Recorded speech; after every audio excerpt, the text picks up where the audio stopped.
Tumanggap ng 4 million pesos na bagong pondo ang Balindong District Hospital bilang karagdagang suporta ng kanilang serbisyong pangkalusugan mula sa ayudang medikal mula sa Bangsamoro Government sa idinaos na fund transfer activity na ginanap sa Balindong District Hospital, Balindong, Lanao del Sur noong November 28, 2025.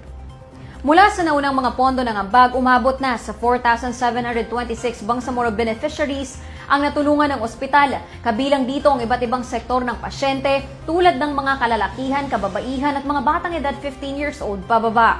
Sa bilang na ito, 4,014 ang nakauwi na may zero balance bill, patunay na epektibo ang serbisyong na ihahatid sa ilalim ng programa. Sa bagong 4 milyon na inilaan ngayon, mas marami pang Bangsamoro ang inaasahang matutulungan ng Balindong District Hospital. Patuloy nitong ipinapakita ang kalinga at serbisyo ng Bangsamoro Government sa pamamagitan ng konkretong suporta at tulong medikal na direktang nakakaabot sa mga nangangailangan.